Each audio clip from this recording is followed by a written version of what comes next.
Maunlad na Pilipino sa 702 DZAS Radyo TV, Agapay ng Sambayanan. Ako po si Ginoong Jose Obligasyon ng Joros Farm. Matatagpuan po sa Purok number 5, Ligao City, Albay. Makinig po kayo sa Maunlad na Pilipino radio program ng Department of Agriculture dito lamang sa 702 DZAS. Suportahan po natin ang magsasakang Pilipino at mangingisda. Ella Arsiaga. Para sa Maunlad na Pilipino sa 702 DZAS FEBC Radyo TV, Agapay ng Sambayanan.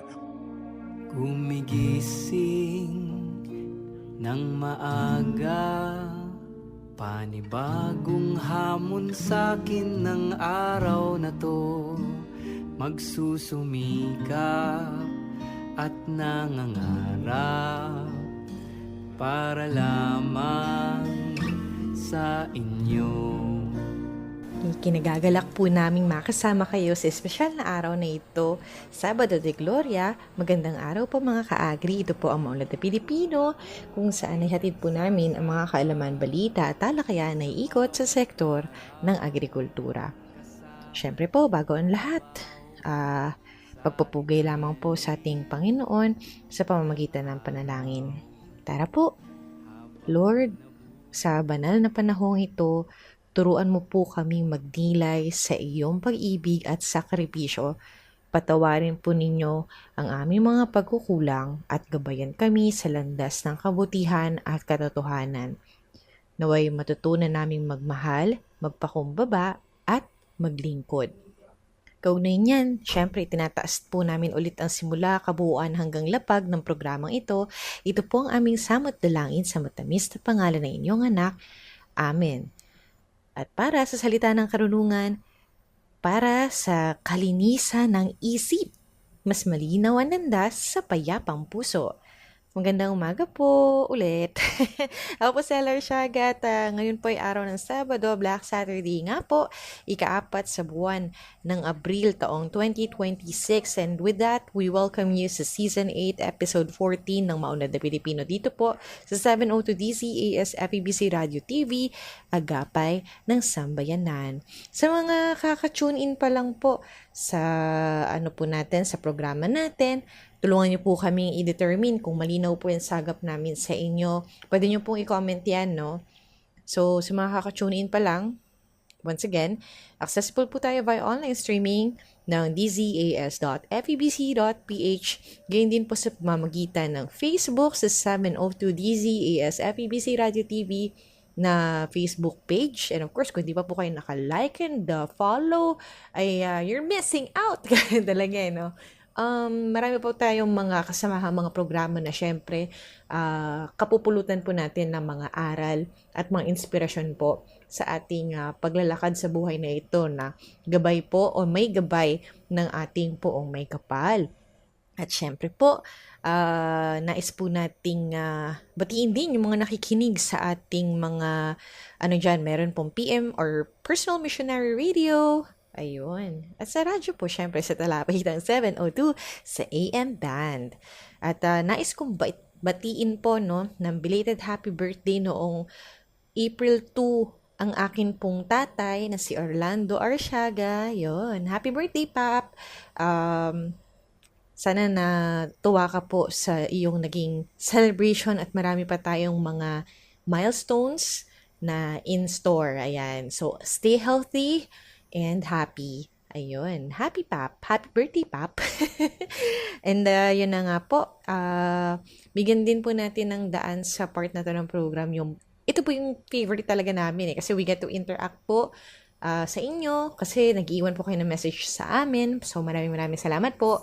At nagiging first honor na po si Kajan Enriquez sa mga nag-iwan po ng mga mensahe. Kajan, magandang umaga po. Kamusta po kayo dyan? Namiss na po kayo ni Kuya Reggie. Yan, sabihin ko lang po, no? Para walang masabi sa akin si Kuya Reggie. Actually, naalala ko lang, no, nais niya din tayong makasama siguro na sometime soon. Ayan, PM ko po kayo. Meron siya sa akin binanggit last time.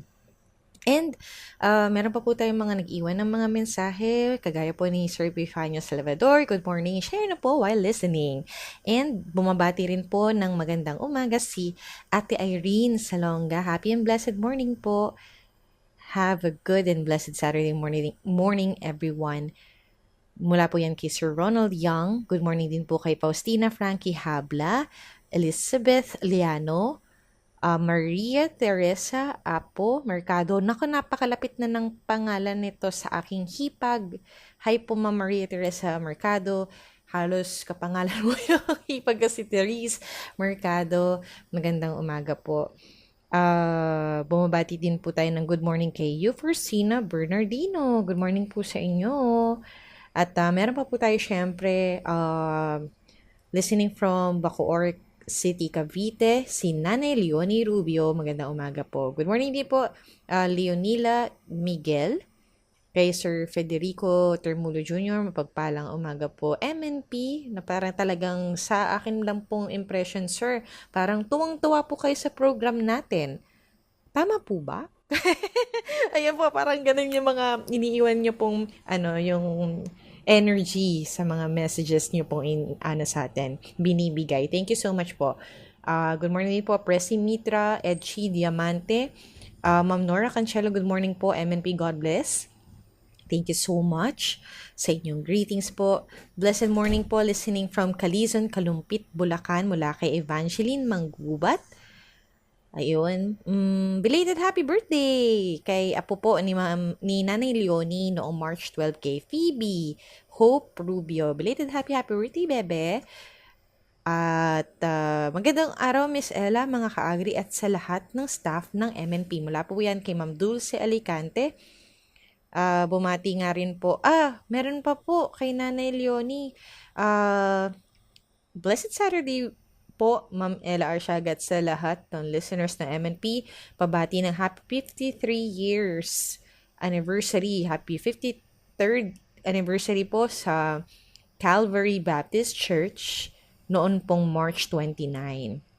Ayun. So, greetings po sa inyo. And ito po, isa sa mga pinaka-relevant po nating natanggap na mensahe. We really do hope na wala po tayo na miss out. This one goes, super init po ng panahon. Keep hydrated po lagi at sumilong ang mga magsasaka at mangingisda. God bless us all. Ayun nga po, napakahirap po ng ating mga kanya-kanyang sitwasyon at isa nga po ang panahon sa ating kalaban. At ang sabi nga po nila, by the way, that message is from sa account po ni Sir Richard Ram de Osera, Ma'am Marlo Barbosa de Osera. Magandang umaga po. Yun nga. So, with regards to climate, sabi nga po, ang ating solution ay ang ating mga kaibigang puno na ginawa rin po ng ating Diyos para po tayo ay protektahan sa init at sa ulan. Diba po? Alam po natin to. Nalilimot lang natin siguro. So, yung mga bagay na basic, huwag po natin kakalimutan. At nandito lang po yung mga kaya natin gawin. Hindi natin kailangan mag-isip ng sobrang malupit. Kasi kahit anong isipin natin, mas malupit yun ay isip ni Lord. So, we just have to really remember po yung mga basics. It all goes sa ating mga sari-sarili. Even myself, may nareminis ako dyan. Sabi nga ng aking kaibigang preacher na si Miss Girlie Jean Flores, narerema. Yan, narerema sa akin yung mga messages as well. So, yun lang po. And with that, going back to our program, nais nating pakilala ang ating magiging talakayan, bukod po sa iba't ibang mga segments na ibabahagi rin natin sa inyo para po sa benepisyo ng mga bago nating listeners. Ang atin pong katuwang sa segment natin, ang Agri On Air po na Agricultural Training Institute, kung saan ang ating topic ay pinamagitan nating ani at pag-asa, kwento ng onion farming sa Sipalay. Ayan nga po, ang mga kasama po natin ay maglalahad ng kanyang kwento. Scholar po siya ng OISCA International sa Bago Training Center. Supported po ito ng Japan International Cooperation Agency. Ang panauhin po natin, thank you po Sir Derek, para po sa bahaging ito ng ating programa, si Ma'am Sally Arancon. So, bukod po dyan ay tunghayan din ang Regions on the Go. Yun din ng Unlad Komunidad. Segment naman po yan kung saan katuwang po natin ng DA Philippine Rural Development Project at ang ating Advert Trivia segment na kung tawagin natin ay Batid ba ninyo? Fresh na fresh ang episode. Alam ko yan dahil sinupply po yan ng ating segment producer na si Ma'am Ira Cruz. Good morning po, Ma'am Ira Cruz. Thank you so much po. And good morning po sa lahat ng bumubuo ng DA Agriculture and Fisheries Information Division. Of course, DA Central Office and all of its regional field offices na also, marami po tayong DA family na ating mga bureaus, attached agencies, and corporations. Magandang umaga po sa ating lahat. At syempre po, hatid namin yan sa inyo, isang oras na hitik sa impormasyong ugnay sa agrikultura. At ngayon, siksik po tayo sa ating mga balitang hatid sa atin ng mga kasamahan nating farmcasters para sa Regions on the Go. Sa gitna ng patuloy ng pagtaas ng presyo ng petrolyo sa merkado, dala ng lumalalang sitwasyon sa gitnang silangan, ang Department of Agriculture Ilocos Region ay nihahanda ang mga magsasakang Ilocano sa susunod na taniman ng palay dulot ng pagpalo ng presyo ng mga abonong gagamitin. Sa sinagawang technical briefing noong March 25, 2026 sa paggamit ng mga iba't ibang pangdadagdag pataba na gaya ng biofertilizer, soil amelioratant, at liquid fertilizer sa 3rd floor Balikbayan Hall Sport and Cultural Center ng Ordaneta City, Pangasinan. Nagsama-sama ang 7 kumpanya ng mga bio at liquid fertilizer upang magbigay ng impormasyon tungkol sa kanilang mga produkto. Sa mensaheng pinaabot ni Ms. Leia Coloma, focal person ng Rice Banner Program sa Ilocos, nabanggit nito ang layunin ng proyekto na ipaintindi sa mga magsasaka na ang kalagahan ng paggamit ng bio at liquid fertilizer sa pagtatanim, ngayon din na maibsan ang paggamit ng inorganikong pataba. Hinikayat din ni Ms. Coloma ang mga magsasakang leader na nakadalo sa briefing na ibahagi sa kanilang mga nasasakupang magsasaka ang kanilang matutunan upang sila man ay makinabang sa paggamit ng kasama sa mga kumpanya ng pataba na nagbahagi ng tungkol sa kanilang mga produkto ay ang Agri-Specialist, JVC Worldwide, Ada Manufacturing, Folimac, na tinunghaya ng aabot sa mahigit 100 magsasaka ng Pangasinan. Nag-uulat mula sa Rayong Ilocos, Reynald Grospe. 2 million financial grant ipinagkaloob ng DA Mimaropa sa 2 kooperatiba sa Occidental Mindoro. 2 milyong halaga ng financial grant ang pinagkaloob sa 2 kooperatiba sa lalawigan ng Occidental Mindoro noong 17 hanggang 18 ng Marso sa ilalim ng programang Enhanced Kadiwa ng Department of Agriculture Mimaropa sa pamumuno ni Regional Executive Director Attorney Christopher Banyas. Tinanggap ng Pantawid Pamilyang Pilipino Agriculture Cooperative mula sa Blayan Occidental Mindoro ang halagang 1 milyon bilang trading capital na naglalayong suporta ng kanilang operasyon sa pagnenegosyo ng palay. Samantala, tumanggap din ng 1 milyon ang New Dagupan Agrarian Reform Beneficiaries Multipurpose Cooperative sa Kalintaan Occidental Mindoro para sa pagbili ng isang unit ng rice mill na inaasang makatutulong sa mas maayos na pagproseso ng ani ng mga magsasaka. Ang mga grant o tulong pinansyal na ipinapatupad ng DA Agribusiness and Marketing Assistance Division ay naglalayong magbigay ng puhunan para sa mga pangangailangang pang-operasyon ng mga farmer cooperatives and associations. Ang mga benepisyaryo ay maaaring makatanggap ng pondo upang makabili ng mga mahalagang kagamitan para sa kanilang pagsasaka, gayon din upang magtayo o magsaayos ng mga kadiwa stores at mga processing centers. Ayon kay Chairman Laurencio Osik ng New Dagupan Agrarian Reform Beneficiaries MPC, lubos silang nagpapasalamat sa DA Ahmad Mimaropa sa pagkakaloob ng pondo sa pagbili ng isang unit ng rice mill na kanilang magagamit sa pagpapalay. Dumalo rin sa aktibidad ang mga kinatawan mula sa DA Mimaropa na sina Rostom Gonzaga bilang focal person ng Enhanced Kadiwa Program at binibining Jesse Puyawan, Market Specialist 2 ng nasabing tanggapan. Nakibahagi rin ang mga kinatawan mula sa lokal na pamahalaan ng Sablayan at Kalintaan bilang suporta sa programa. Mula sa DA Mimaropa, Paulo Ahose nag-uulat. Formal nang binuksan ni Pangulong Ferdinand Marcos Jr. ang Bicol Mega Cold Storage Facility na pinakaunang completed project sa bansa sa ilalim ng DA Cold Storage Expansion Program ni Agriculture Secretary Francisco Chu Laurel Jr. Ang 2,300 square meter na Mega Cold Storage Facility na matatagpuan sa Barangay San Jose Pili, Camarines Sur ay pinondohan ng kagawaran ng pagsasaka na nagkakahalaga ng 500 milyong piso. Ito ay may 6 na temperature-controlled rooms para sa karne ng baboy, baka, manok, isda, gulay at prutas.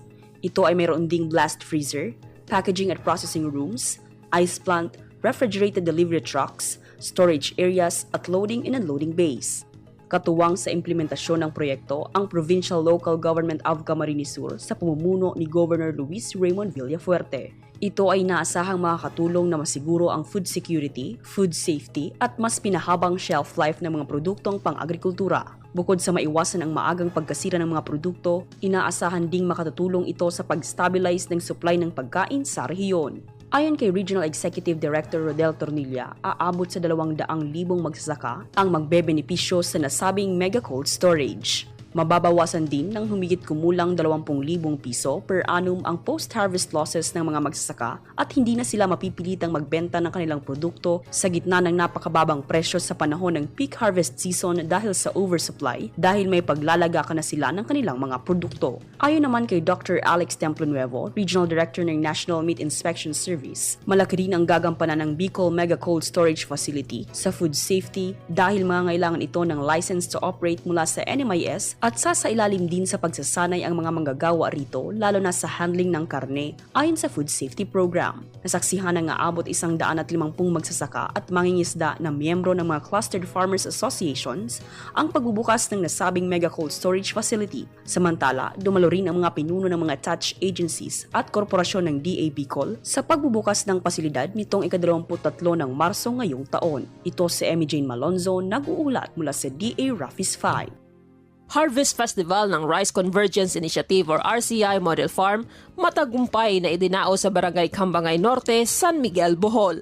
Ang pagtitipon ay isang mahalagang hakbang ng Department of Agriculture, Regional Field Office 7 at ng mga katuwang na ahensya na nagpapakita ng bunga ng makabagong teknolohiya at sama-samang pagsisikap ng pamahalaan at mga magsasaka. Dinaluhan ang selebrasyon ng mga opisyal mula sa DA7 sa pangungunan ni Regional Technical Director Dr. Wilberto Castillo. Binigyang pugay ni Director Castillo ang LGU San Miguel sa pagtanggap at pagpapatupad ng mga proyekto ng DA7. Hinikayat din niya ang mga magsasaka na gamitin ang mga makabagong teknolohiyang kanilang natutunan at nasaksihan sa RCI at iwasan ang pananatili sa nakasanayang pamamaraan para sa pag-unlad ng kanilang pagsasaka. Nakisaya din ang mga katuwang na ahensya tulad ng National Irrigation Administration or NIA at Agricultural Training Institute or ATI. Ayon sa datos ng RCI, napatunayan na nasa tamang pamamaraan ng pagsasaka, maaring umabot sa 8 tonelada bawat ektarya ang ani ng mga magsasakang benepisyaryo ng RCI. Ang model site ni Sheila May Rama ng Cambasan Irrigators Association, kung saan isinagawa ang Rice Harvest Festival, ay nakapagtala ng kangahangang average na 6.6 tonelada bawat ektarya batay sa aktual na crop cut sampling. Ang nasabing aktibidad ay natapos sa pamamagitan ng isang field tour at seremonyal na pag-ani gamit ang combine harvester na sumisimbolo sa mabilis na modernisasyon ng agrikultura sa lalawigan ng Bohol. Ang Harvest Festival na ito ay buhay na patunay na kung mayroong wastong pamamahala, balansing abono at matibay na suporta mula sa pamahalaan, makakamit ang mas mataas na ani. J. Michael Bragas, nag-uulat mula dito sa DA Central Visayas Region. Mas abot kamay na ng mga magsasaka sa Silangang Visayas ang mga serbisyong makakatulong sa kalusugan ng lupa matapos inilunsad ang Mobile Soils Laboratory kamakailan sa Hinonangan, Southern Leyte. Ito ay iikot sa buong rehiyon kung saan unang lilibutin ang probinsya ng Southern Leyte. Inaasahang tatagal ng mahigit kumulang 3 buwan ang pananatili ng MSL sa Hinonangan o ang Eastern Hub A na saklaw ang mga bayan ng Silago, Hinonangan at Hinondayan. Isa ang Rehiyon 8 sa 17 nakatanggap ng nasabing pasilidad na may layuning mapalawak pa ang soil testing services at itaguyod ang science-based fertility management sa mga magsasaka.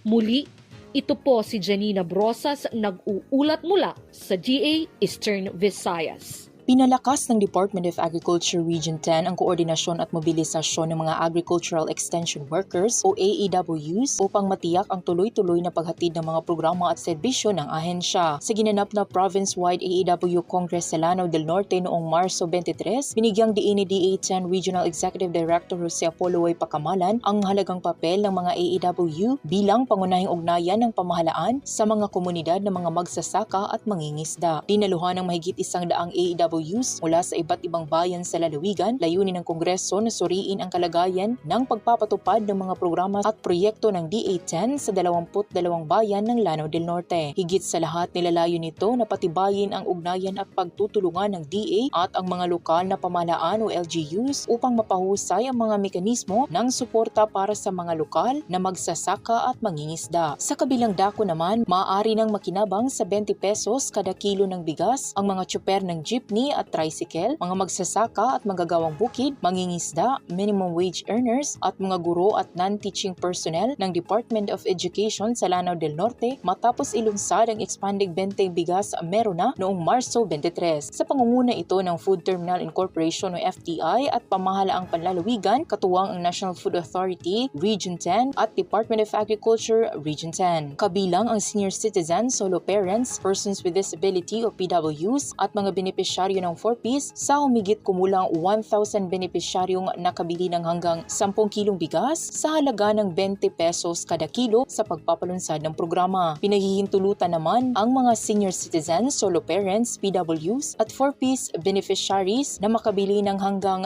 30 kilo bawat buwan habang hanggang 10 kilo kada buwan ang maaaring mabili ng iba pang benepisyaryo. Ito po si Naz Angana mula sa Region 10. Ella Arsiaga. Para sa Maunlad na Pilipino sa 702 DZAS FEBC Radyo TV, Agapay ng Sambayanan. Ayan po, para po sa edisyong ito ng Agri On Air. Makasama po natin ay isa pong graduate ng ating Negros State College of Agriculture, Bachelor of Agricultural Technology at nag-major po siya sa crop production and also scholar din po siya ng OISCA International Baga Training Center na sinusuportahan po ng Japan International Cooperation o mas kilala po natin bilang JICA. Para po ito sa ating ani at pag-asa kwento ng onion farming sa Sipalay. Welcome po, Ma'am Sally Arancon sa ating pong Agri On Air segment. By the way, mga ka-agri, ang ating pong Agri On Air segment, patuwag po natin dyan, ang Agricultural Training Institute. Once again, welcome po, Ma'am Sally. Thank you po. Good morning po. Gandang araw po sa inyo. Maraming salamat po sa pagpapaunlak. And of course, we expect na marami po tayong matututunan with regards or patungkol po sa ating onion farming. And of course, unang katanungan po namin para sa inyo, maari po bang ibahagi po ninyo, Ma'am Sally, kung paano po kayo nag-umpisa sa pagtatanim ng sibuyas? Siguro po yung mga inspirations ninyo para subukan ito at yung mga first steps or unang hakbang na inyo pong ginawa. Dahil sa pagtaas ng presyo ng sibuyas at bilang isang agriculture graduate, nakita ko po na may potensyal ang lupa dito sa amin dahil ito po ay sandilom at may pagkunan ng tubig. Sa pagkakaalam ko, ang sibuyas ay itinuturing na white gold ng Taga-Luzon dahil sa mataas nitong market value po. Yun nga po, no? So, nabanggit po ninyo, medyo may distansya po kayo mula sa Luzon. Dahil po dyan, mga ka-agri, nais po natin batiin ang mga kasamahan natin sa ATI Western Visayas as we proceed po sa ating panayam. White gold. Interesting po, no? So, parang ito po yung nakapukaw sa inyo na bakit po ninyo inumpisahan yung ating onion farming. So, kamusta po, ma'am? Napatunayan nyo nga po ba ang inyong term na ito for onion, na isa siyang white gold? Opo. Sige ma'am, ikwento niyo po sa amin. Dahil po dito sa amin sa Negros, nag-trial po kami ng maliit lang na space po at nakapag-ani po kami ng mataas na ng sibuyas. Opo. Ganun. So yung meron po kayong espasyo, ginamit niyo po ito para sa ating sibuyas.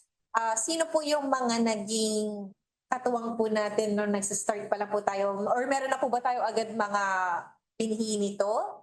Sa amin po ng FFS po dito sa Ahensya ng Agrikultura po, nagtuturo sa amin para magtanim ng sibuyas. Din nga. So may nag-assist po sa inyo by means of training. And dahil nga po dyan, Opo. hindi po kayo ganun kanahirapan nung kayo yung nag-start. Kasi syempre hindi po kayo kumbaga nangangapa kung ano yung gagawin dahil may Opo. tumulong po at nagtuturo kung paano yung tama Opo. natin gagawin. So, dito naman po syempre hindi naman ito mawawala pero nais nating malaman lang for inspirational purposes. Ano po yung mga pangunahing hamon o problema po, Ma'am Sally, na naranasan niyo po sa pagtatanim ng sibuyas?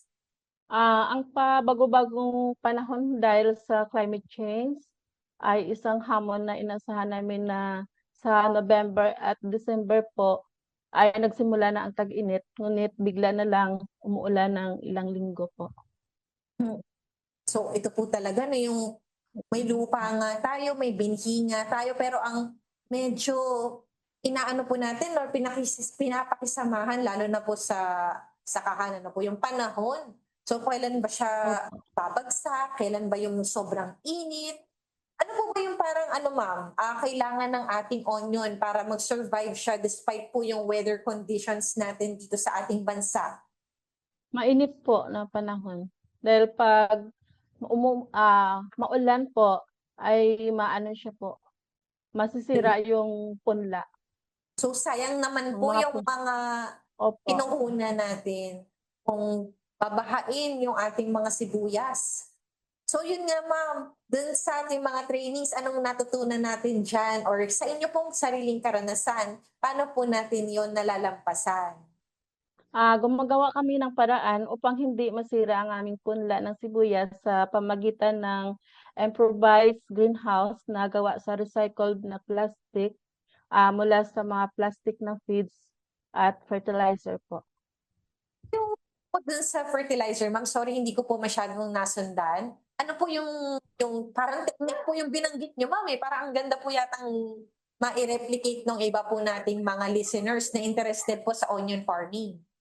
Gumagawa kami ng paraan upang hindi masira ang aming punla ng sibuyas sa pamagitan ng improvised greenhouse na gawa sa mga recycled. Opo. Opo. Ayun nga. So greenhouse para makontrol natin yung environment kung nasaan po yung ating tanim na sibuyas. Yes, Ma'am Sally, ikaw expert dito kaya asahan ko yung sagot mo. Gano'n ba katagal yung yung yung pagtubo talaga ng sibuyas natin? Nursery stage po? Yes, ma'am. Start to finish. At depende po sa panahon, 35 to 45 days po. Pwede namin i-transplant ang mga punla. Opo. So sa nursery pa lang po ito, yung mga more or less 1 month. 1 month or higit, 45 days yung nabanggit. Opo. Ano pong kasunod nun, ma'am? Yung transplanting po. Transplanting? Transplanting na sa malaking field na po yung mga punla. Okay, sandali lang, magbabalik ang maunlad na Pilipino makalipas ang ilang sandali. Uy! Akayin mo to, Junjun! Hala, ano yun?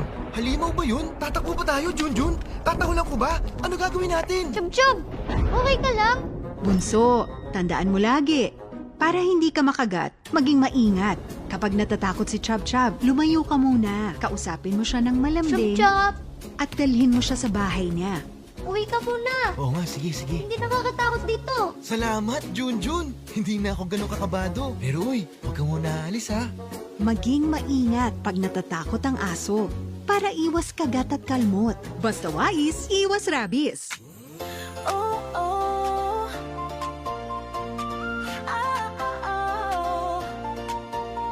Hindi madali ang landas ng organiko, pero sa dulo nito, tagumpay ang nakatago. Buhay ng magsasaka, konsumer ay pinapahalagahan para sa kinabukasan.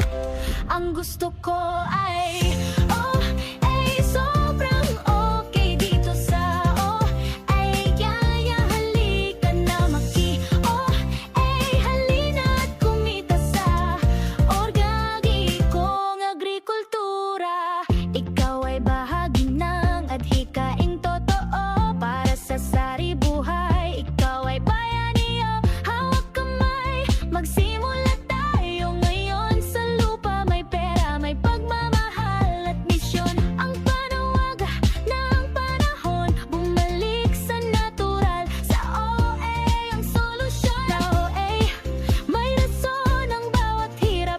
May halaga sa puso kita umapaw pa. Kaya't wag nang magatubili. Halina sumama, tayo ay mag-ani. Ang gusto ko ay oh, ay sobrang okay dito sa oh, kay kaya halika na maki oh, ay halina't kumita sa organikong agrikultura.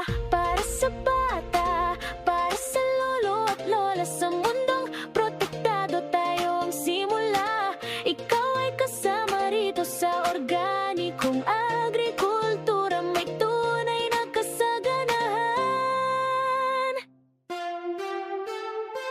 Ang gusto ko ay oh, ay sobrang okay dito sa oh, kay kaya halika na maki oh, ay halina't kumita sa organikong agrikultura.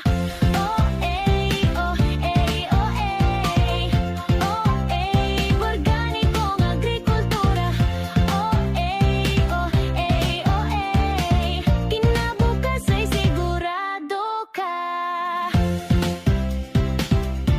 Okay sa oh, ay, katuwang ng oh, ay, ang NOAA.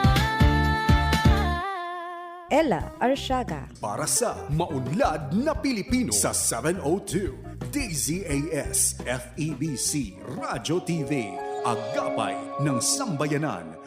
Welcome back po sa ating discussion para po sa bahagi ito ng ating programa.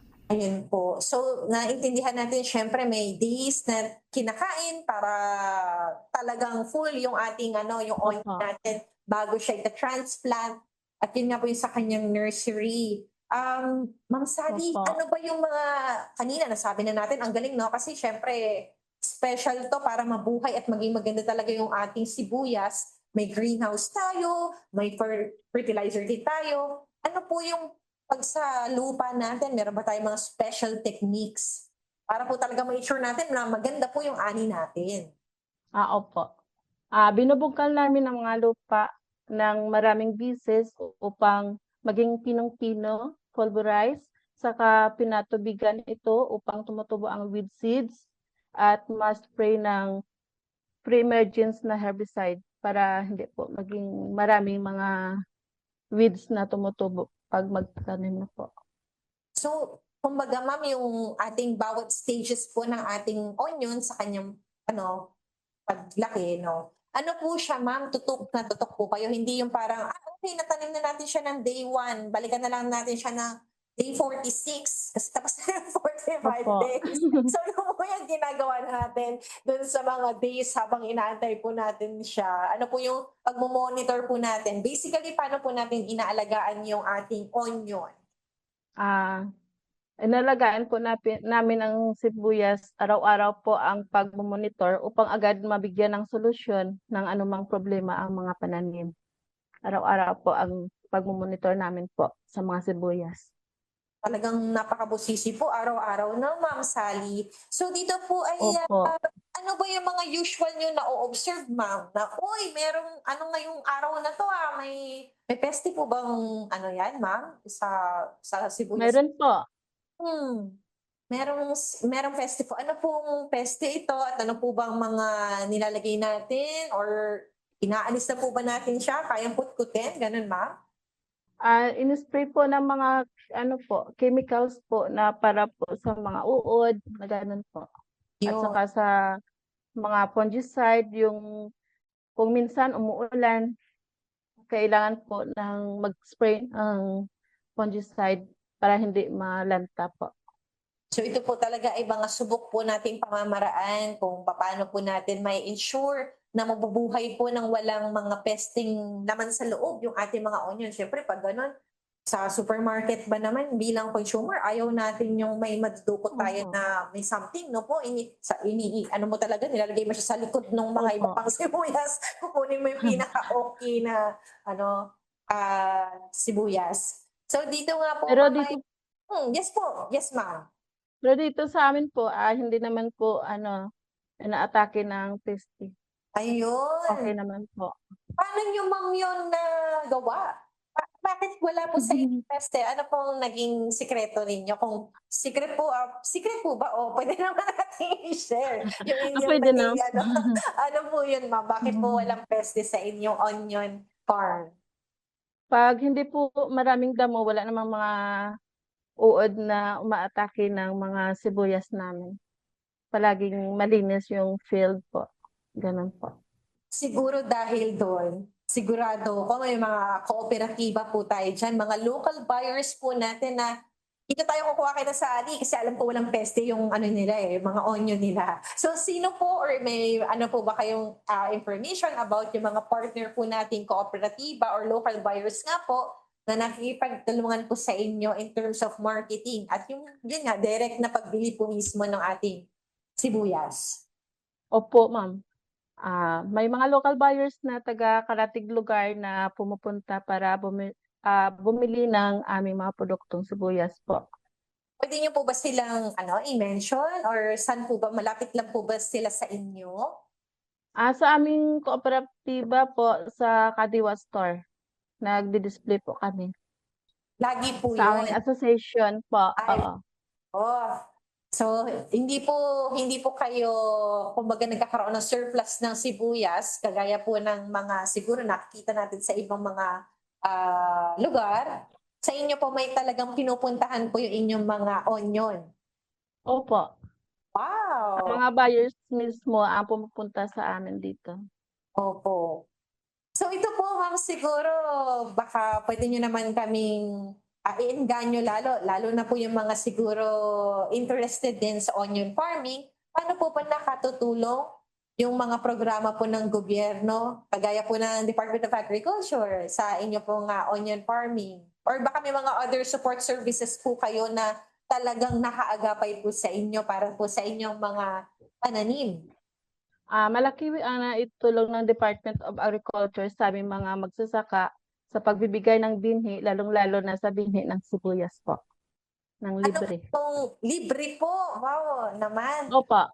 Opo. Paano pong ginawa niyo noon, ma'am? Parang nagpunta lang kayo sa DA sa inyo pong lugar at binigyan lang po kayo basta? Meron po bang hiningi sa inyo na mga dokumento?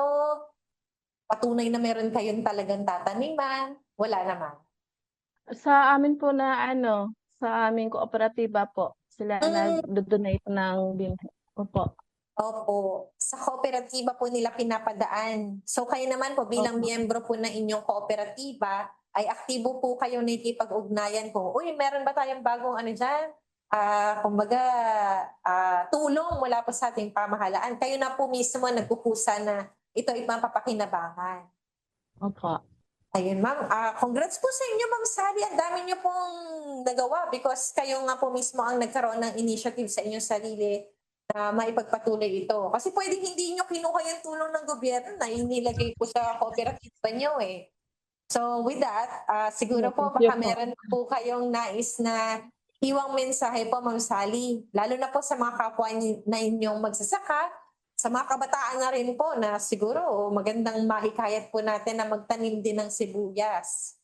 Ang mensahe ko po sa mga kapwa ko magsasaka, lalong-lalo na sa mga kabataan, na sana'y magtulungan tayo upang mapalawak ang produksyon ng sibuyas dito sa ating probensya ng Negros Occidental.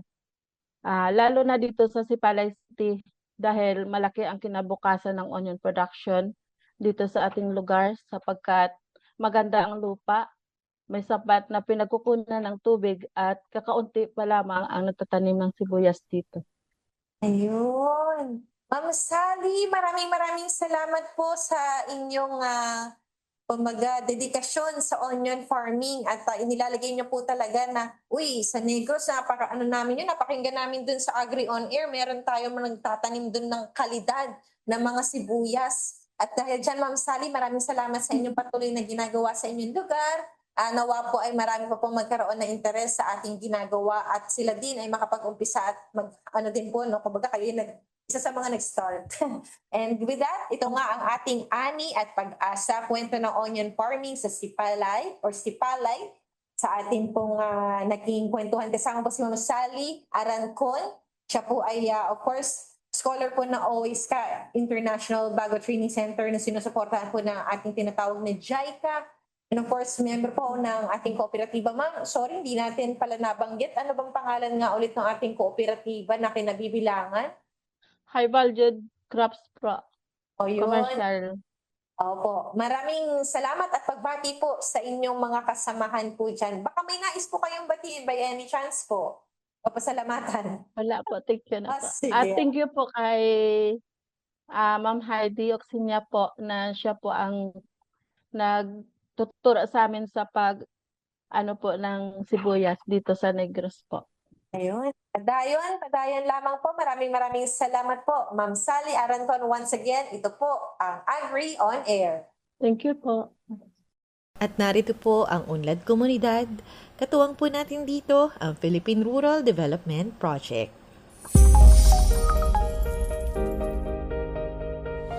Ngayong umaga dito sa Unlad Komunidad, mapapakinggan natin ang balita tungkol sa isinagawang turnover and inauguration ceremony para sa Concreting o Magsalangi Farm to Market Road na pinondohan ng Department of Agriculture, Philippine Rural Development Project o DAPRDP sa Barangay Magsalangi, Milagros, Masbate.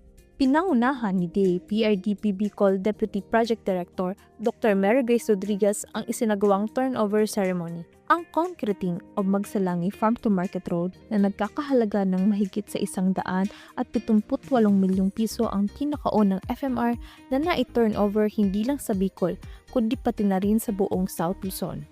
Naisa katuparan ang proyektong ito na pinondohan sa ilalim ng DAPRDP Scale Up. Ayon kay Dr. Mary Grace Rodriguez, Deputy Project Director ng PRDP sa Bicol, inaasahang papababa ng bagong kalsada ang hauling cost at transport losses ng mga produktong agrikultura tulad ng nyog, palay, mais, gulay, saging at iba pang pananim. Ang kalsadang ito ay hindi lamang konkretong daan, ito ay daan patungo sa mas maunlad na kinabukasan. Saklaw nito ang 1,560 hektaryang road influence area na binubuo ng mga residential zones, agricultural lands, palaisdaan, pastulan at iba pang potensyal na lugar para sa produksyon. Ang dating mahigit 1 oras na biyahe ay mapapaikli na lamang sa humigit kumulang 18 minutes. Ibig sabihin, mas mabilis na makararating sa pamilihan ang mga produkto, mas sariwa, mas mataas ang kita ng magsasaka. Inaasahan din natin ang patuloy na pagtaas ng trapiko at aktibidad pang-ekonomiya sa lugar, tanda ng masiglang kalakalan at paggulat. Taos-puso namang tinanggap ni Mayor Isabel Natividad Magbalon ang proyektong Concreting o Magsalangi Farm to Market Road. This farm to market road represents more than just improved access. It symbolizes also our commitment to empowering our farmers, strengthening the agricultural sector, and ensuring that development reaches even the most rural communities. With this road, our farmers in Magsalangi, dili lang po farmers ha, pati ang aton mga parapangisda, can now transport their produce more efficiently. This project enhances mobility, stimulates local economic growth, and improves access to essential services for the residents. As we formally accept this project, we also commit ourselves to its proper maintenance and preservation in the years to come. Let this road serve as a pathway to greater productivity, stronger partnership, and continued progress for Milagros. Labis din ang pasasalamat ni Dedikasyon Solis, Barangay Kapitan na magsalangi sa proyektong ibinigay. Maipagmamalaki ko na sa buong bayan ng Milagros ang aming barangay. Dahil po ito ay napakagandang karsada na ibinahagi sa amin ng PRDP. Una po, malaking bagay po ito sa aming 823 na pamilya na makikinabang at makakatulong sa kanilang hanap buhay sa araw-araw. Pangalawa po, malaking tulong din sa edukasyon. Marami na ang mga nakbalik-aral dahil hindi mahirap ang daanan pagpunta sa paaralan. Pangatlo po, magiging mas mabilis din ang pagbibigay ng serbisyo mula sa LGU at iba pang ahinsya dahil sa proyektong ito. Pangabat po sa lahat, mas madali ang pagdadala namin ng mga produkto sa merkado. Kaya lahat na nandito ngayon, ang susi at dahilan sa napakaayos na 6 na kilometrong kalsada na ito, maraming salamat po. Asahan niyo po na pagsikapan namin ng mga barangay opisyalis at mga mamayan na hindi masayang ang inyong mga pagod, tulong, kontribusyon na ibinabahagi sa proyektong ito. Ang 6 na kilometrong kalsadang ito ay hindi lamang konkretong daan. Ito ay daan patungo sa mas maginhawang buhay, mas mataas na kita at mas maliwanag na kinabukasan para sa mga taga-magsalangin. Sa bawat proyektong tulad nito, mas napapatunayan natin na ang sama-samang pagkilos ay nagbubunga ng tunay na kaunlaran. Para sa iba pang proyekto ng DAPIDP, patuloy na makinig dito sa Unlad Komunidad, ang programa sa radyo ng Department of Agriculture, Philippine Rural Development Project, enabling communities, expanding opportunities.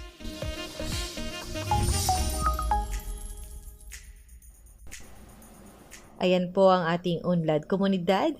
Abangan pa ang mga inihandang bahagi ng DAPRDP once again dito sa Unlad Komunidad. Dito pa rin sa Maunlad na Pilipino, 702 DZAS. At hatid po sa atin ni Binibining Ira Cruz ang ating Agri-Trivia segment para sa araw na ito. Happy Saturday mga ka-agri, at para sa ating Agri-Trivia segment para sa araw na ito ay dadako tayo sa lalawigan ng Palawan. Batid ba ninyo na ang munisipalidad ng Nara, na kilala bilang Rice Granary ng Palawan, ay patuloy na pinapalakas ng Department of Agriculture o DA bilang isang mahalagang food producing hub ng bansa? Kamakailan nga lamang ay pinangunahan ni Agriculture Secretary Francisco P. Chu Laurel Jr. ang turnover ng isang makabagong rice processing system na nagkakahalaga ng 67.63 milyong piso sa Barangay Antipuluan. Batid ba ninyo na ang pasilidad na ito ay kayang magproseso na hanggang 3 tonelada ng palay kada oras? Mayroon din itong 4 na recirculating dryers na kayang magpatuyo ng 6 na tonelada kada batch, isang malaking tulong upang mabawasan ang post-harvest losses. Sa tulong ng proyektong ito, inaasahang mababawasan ng hanggang 3 piso kada kilo ang gasto sa produksyon at mababawasan ng hanggang 5% ang pagkalugi matapos ang anihan. Ang proyektong ito ay bahagi ng Rice Competitiveness Enhancement Fund o RCEF Mechanization Program na naglalayong gawing mas episyente at competitive ang mga magsasaka ng palay sa bansa. Ang pagpapalakas ng produksyon ng bigas sa Palawan ay hindi lamang para sa agrikultura ng bansa, mahalaga rin ito upang matugunan ang tumataas na demand sa pagkain dulot ng turismo at upang mabawasan ang pagdedepende sa palay o ang pagdepende sa supply mula sa ibang lugar. Sa madaling salita, bawat butil ng palay ay mahalaga at sa pamamagitan ng makabagong teknolohiya, mas mapapakinabangan ito ng ating mga magsasaka. Muli, iyan ang ating Agri-Trivia segment, ang Batid Ba Ninyo? Ito po si Ira Cruz. Ayun. Syempre po, no, sa patuloy na pagninilay po natin sa linggong ito at sa araw-araw po ng mga buhay natin, mga kapatid, mga ka-agri. We're so blessed to be here with you and to be doing this episode for this day. Everything that we do, may everything that we do para po sa kaluguran, sa glory po ng ating Panginoon. Thank you so much, Lord, for this opportunity to serve this way. So, ang Maunlad na Pilipino ay programang pangradyo na hatid po sa inyo ng Department of Agriculture, Agriculture and Fisheries Information Division.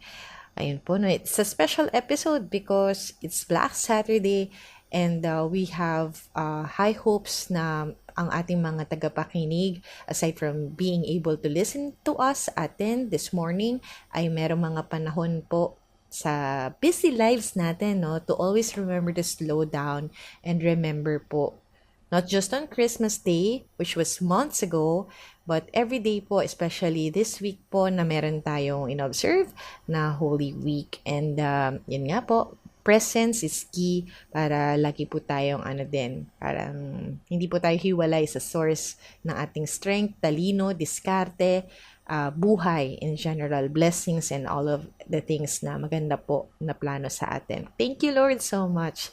At para sa pagkaing kaisipan, mula sa aklat ni Isaías, Kabanata 53, Talata 5. Ngunit dahil sa ating mga kasalanan kaya siya nasugatan. Siya ay binugbog dahil sa ating kasamaan.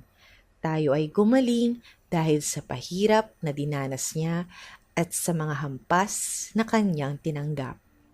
Mula po sa Department of Agriculture, inyo pong napakinggan ang edisyong ito ng Maunlad na Pilipino dito sa 702 DZAS FEBC Radio TV, Agapay ng Sambayanan. Once again, mahimpilan po sa Ortigas Center, Pasig City at kasapi sa KBP o ang kapisanan ng mga broadcaster ng Pilipinas. Once again, our heartfelt thanks sa ating DZAS family na katuwang sa bawat episode na hatid natin sa inyong lahat. And of course, sa inyong mga tagapakinig, ayan, you are with us also during our 1-hour program. Thank you so much. And with that, we invite you once again. Magbabalik po kami ulit sa susunod na Sabado. Samahan nyo kami ulit sa ganap na ika-5 hanggang 6 ng umaga. And together with all the ones na in their own little ways, naging po tayo, no? Benefactor ba yung tamang term? Tayo po nag-benefit sa kanilang talents, time, everything, resources po nila. Maraming salamat po sa pagtulong na mabuo ang programang ito.